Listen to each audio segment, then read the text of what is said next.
Bueno, hablábamos con Estanislao acerca de lo que se viene y el panorama no es muy alentador que digamos y nos tenemos que basar en información, viste que ahora está la moda de decirnos la verdad, de sincerarnos y todo. Digo, políticamente al gobierno hoy 28 de noviembre de 2018, ¿le conviene ser tan sincero?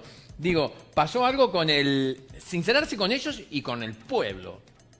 Digo, me refiero a, por ejemplo, en el presupuesto 2019 que se aprobó hace un par de semanas atrás, dice el gobierno, vamos a crecer un 0,5 menos que lo que habíamos programado. Eso, sí, fíjate si ahí se salió, no importa. Sí. Ahí lo vamos a ver. ¿Está Juancito por ahí? No. Tenemos que crecer, o vamos a crecer, un 0,5% menos. ¿Esto qué significa puntualmente, Estanislao? Significa básicamente que Argentina, los salarios no van a aumentar, las jubilaciones no van a aumentar, y creo que es muy optimista de crecer 0,5%, para que te des una idea. ¿Por qué? Porque estamos en un plan, básicamente estamos en un plan de ajuste. Esto no estoy diciendo nada raro, estoy, comentando lo que el gobierno anuncia a todo trapo. El plan de ajuste, insisto, hay tres grandes canales de ajuste en una economía como la nuestra. Uno, que todos conocemos, es la caída del gasto público, bajar el gasto público, ¿no es así? Y ya hablamos qué pasaba cuando bajas el gasto público. Cuando bajas el gasto público está pasando lo que vemos. Sí. Se suspenden los vuelos de aerolíneas, se suspende la provisión de servicios en los hospitales, no le aumentan... Mi mujer es médica, por ejemplo, en un hospital público, le aumentaron un 20% el sueldo en un año que aumentaron 50% las cosas. Te suspenden las clases los maestros porque no les aumentás los salarios. No estamos diciendo que le aumenten los salarios por sobre la inflación, estamos diciendo que se los empaten. Cuando hay ajuste, pierde la mayoría de los argentinos. ¿Por qué? Por lo que te dije anteriormente. No es que la plata que el gobierno se ahorra va a parar a nuestros bolsillos en forma de impuestos. No es así. La plata que el gobierno se ahorra son menos maestros con ingresos para ir al supermercado, para entrar a la panadería, para ir al teatro, para ir al cine, para tomarse un taxi. Entonces pierde el panadero, pierde el taxista, pierde el actor, pierden todos. ¿Okay? En el ajuste perdemos todos. Ese es el famoso ajuste fiscal, el famoso ajuste que hace el gobierno, ¿no? Eso por un lado. Y por otro lado está el ajuste monetario. ¿Qué es el ajuste monetario? La famosa tasa de interés. Si alguno tiene una pyme, si alguno tiene algún emprendimiento, o si quiere mudarse y quiere sacar un crédito hipotecario, o quiere cambiar el auto, cuando va a sacar un crédito se encuentra que le cobran 60, 70 y hasta 120% de tasa de interés. ¿Eso qué para devolver la plata. Te prestaron. Para devolver la plata que te prestaron. Bueno, nuevamente, es sacarle plata de los bolsillos a la gente, por eso se le llama ajuste.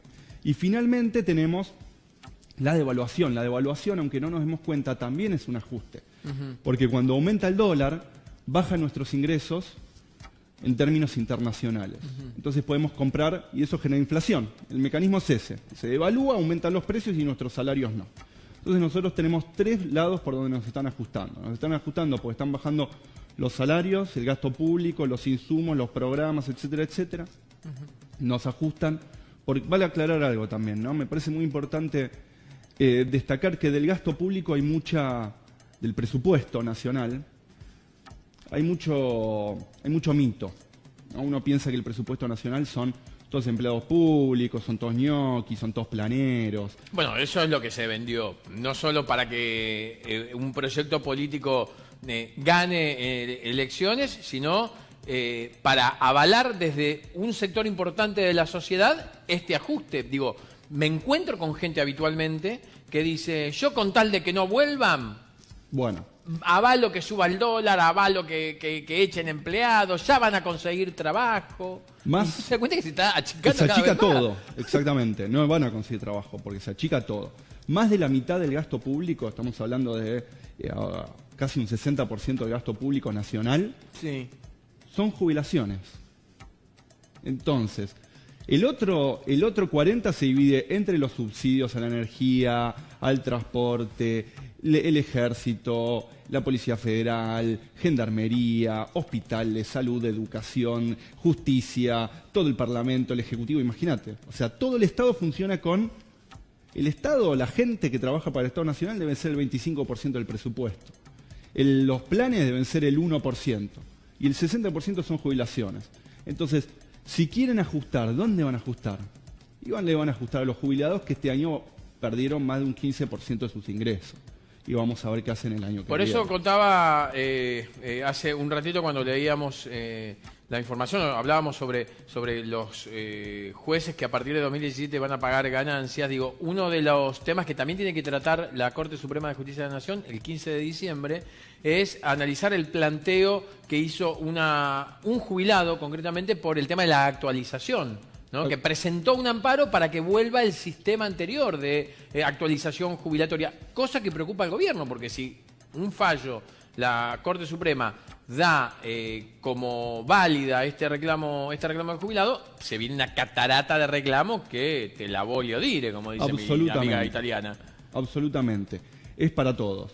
Y también vale, insisto, yo quiero machacar sobre el mismo tema. El gasto público no es un gasto de nuestros bolsillos. Aclarame bien esto, porque también yo necesito esto también tenerlo claro. El gasto público no es la plata que tengo yo en el bolsillo. No, absolutamente bien. No. Es más, el gasto público, mirá lo que te voy a decir, el gasto público es la ganancia del sector privado. ¿Por qué? El gasto público funciona así, el gobierno agarra, emite plata. Emite porque la plata ¿de dónde sale? De la emisión. O sea, la emite el gobierno. No sale de un helicóptero, no está respaldada por dólares, ni oro, ni nada. El gobierno emite plata y gasta y paga salarios. Y después cobra impuestos, ¿no? La diferencia entre lo que si pone 100.000 y saca 90.000, los 10.000 que quedan es lo que ganamos los privados. Si pone 100.000 y saca 100.000, los privados no ganamos nada. Entonces nosotros necesitamos que el gobierno gaste. Para ganar nosotros necesitamos que el gobierno gaste. El gobierno no es como una empresa, el gobierno no es como una casa, todos los ejemplos que dan los economistas. El gobierno no es como una pyme, no tiene nada que ver. El gobierno tiene que perder plata, porque si pierde plata la ganamos nosotros. Es un juego de suma cero. Si él no... Cuando decís nosotros es nosotros... La sociedad, los privados. Ajá. Los empleados, los empresarios pyme... Como dijimos, cualquier emprendedor, las grandes empresas, para que ganen plata, necesitan que el Estado gaste. El Estado gasta 100. Si saca 100, no queda nada en la economía. Mete 100, saca 100. ¿Cuánto le queda a las empresas, a la gente? Nada, porque metió 100, sacó 100. Eso es lo que quiere hacer el gobierno. Lo que necesita es que el gobierno meta 100 y saque 90. Y 10 nos queden a nosotros. Esos son nuestros ahorros, esas son nuestras ganancias, esos son nuestros salarios. Entonces, me parece que este mecanismo de ajuste permanente que está proponiendo el FMI y el gobierno en consecuencia, lo único que nos está diciendo es, bueno, no ganemos, no crezcamos, no produzcamos, no consumamos. Es realmente un panorama muy desalentador. ¿Y por qué nos está proponiendo esto? Y yo quiero insistir, nos está proponiendo esto por un tema de insustentabilidad al futuro, de qué le vamos a dejar a nuestros hijos y nietos. No tiene nada que ver con eso. Tiene que ver con que el excedente tiene que estar destinado a pagarle a los acreedores de deuda externa y a pagarle al FMI. Y garantizar la libre salida de dólares de la Argentina. ¿No es así? Entonces, lo que están tratando de hacer es garantizar la libre salida de dólares en la Argentina y el pago a nuestros acreedores, que son los que nos prestaron durante estos años para poder fugar 2.000, 3.000, 4.000 millones de dólares por mes. Nosotros somos el deudor y el prestamista no tiene piedad, básicamente. Bueno, como ningún prestamista, no solo el FMI. Anda a pedirle guita al prestamista del barrio. La diferencia es que en los sistemas nacionales, como son de cualquier país, ¿no es así?, existen leyes de quiebra, ¿no? Y existen procesos y el sistema judicial protege en cierta parte al deudor. ¿Por qué? Porque hay procesos de endeudamiento que no son justos. Si uno no tiene para comer y pide un préstamo a una persona que es millonaria y el millonario le dice, bueno, vos me lo tenés que devolver con 500% de interés anual. ¿Y vos qué le vas a decir? Y sí. Y la desesperación... Y si tengo que comer, claro, ¿no? Claro. Entonces, mirá, desde la Biblia que existen procesos de quiebra, el jubileo, desde el jubileo que existen procesos de quiebra. Bueno, a nivel internacional no hay procesos de quiebra. Entonces nadie nos protege frente a los gordos que te vienen a pegar con palos en las piernas porque no le pagaste. Claro. Solo nos podemos defender nosotros, no es que no nos defiende nadie. Claro. Solo nos podemos defender nosotros como país y lo podemos hacer. Entonces, me parece que hay que ser optimista desde ese lado. Sí, me acotan por cucarachas los buitres. Estos los que vienen no van a ser buitres, van a ser tiburones con alas. Absolutamente. Que va a ser peor, digo. Sí, sí, ¿no? sí. A los buitres le debíamos Ahora, 8.000 millones de dólares. Claro, te pregunto, digo, viene un loco en 2019, dice, no vamos a pagar la deuda. ¿Te acordás? Como el Adolfo en el 2001.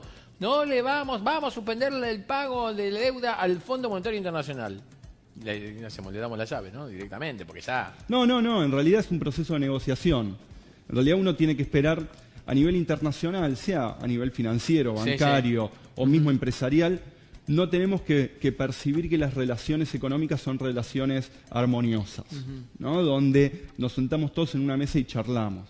Esa falsa sensación de paz, armonía y que todo se puede resolver charlando. Todo se puede resolver charlando, claro, pero la charla no siempre es equilibrada y en buenos términos. Exactamente. ¿No? Digamos, uno va a pelearla. Como cuando uno tiene un abogado. ¿Vas a charlarlo de buen grado? No, lo vamos a solucionar sin el uso de la fuerza, pero no de buen grado, mostrando los dientes. Y Argentina, si quiere salir adelante, lo tiene que hacer mostrando los dientes. Y si tiene que ir al FMI a decirle, mira, no te pago porque no te puedo pagar, así que reestructúramelo, lo tendrá que hacer. Y si tiene que decir, bueno, de acá no salen más dólares, tendrá que decir, de acá no salen más dólares. Y no estoy hablando de hacer la revolución bolchevique. Ajá, claro. Estoy hablando de lo que hizo Argentina, tampoco estoy diciendo de lo que hizo Argentina en el kirchnerismo, porque no quiero ir a ese lugar. Estoy diciendo de lo que hizo Argentina durante 50 años, que fueron desde el 30 hasta, o incluso un poco antes, hasta los 70. Toda la etapa de industrialización y de crecimiento de la Argentina, con gobiernos variopintos, con gobiernos radicales, con gobiernos, pero estoy hablando de Frondizi y Ilia, con gobiernos peronistas, Perón, con gobiernos, incluso gobiernos dictatoriales. Han tenido protección del mercado interno, han tenido controles de capitales donde no podía venir cualquiera y comprarse 2 millones de dólares en un día, ¿okay? Han tenido proceso de industrialización. Entonces no estoy hablando de una cosa loca para la Argentina, estoy hablando de que probablemente con sus matices el gobierno anterior se acercó más a esos modelos, mientras que el gobierno actual se acerca más al modelo 76-2001. Que son los gobiernos neoliberales. Entonces, cuando los economistas hablamos de neoliberalismo, no hablamos de una abstracción. Hablamos de procesos concretos con políticas concretas. Esas políticas son apertura importadora, desindustrialización, baja de salarios, retiro del Estado de la economía, alto tipo de cambio, libre movilidad de capitales y todo financiado con el endeudamiento. El que me diga que esto es mentira, lo charlamos, nos tomamos un café, nos tomamos un mate, pero uno agarra cualquiera de esos gobiernos, salvo el alfonsinismo. Que el alfonsinismo vino de una pesada herencia, pesada de verdad, herencia, ¿no? en serio. Digamos, la pesada herencia la recibió Alfonsín. Pesada herencia en serio, ¿no? Entonces, la realidad es que los gobiernos neoliberales son de manual. Y los gobiernos no neoliberales también son de manual. Entonces, no es que son cosas imposibles y no son los extremos. Ni uno es un fascismo, ni el otro es el comunismo, ¿no? Simplemente son diferentes formas de ver cómo Argentina tiene que insertarse a nivel mundial y cuál es la posición que tienen que tomar los argentinos como sociedad frente a eso. Estanislao, para cerrar, te dije, cuando estaba sentado allá, mirá que la pregunta es fulminante y ya te la habrán hecho 1.000.000 de veces. Yo soy el presidente Mauricio Macri. Se me va Nicolás Dujovne, me dicen, ¿a quién llamás para ocupar el cargo de ministro de Hacienda? A Estanislao. ¿Qué es lo primero que haces sentado en ese sillón allí de la calle Irigoyen? Me tomo un mate porque... Te doy otro porque así no me critica. Primero sí, hay que tomarse un mate, con chocoarroz, como vos quieras, pero ¿cómo, con ¿cómo se sigue?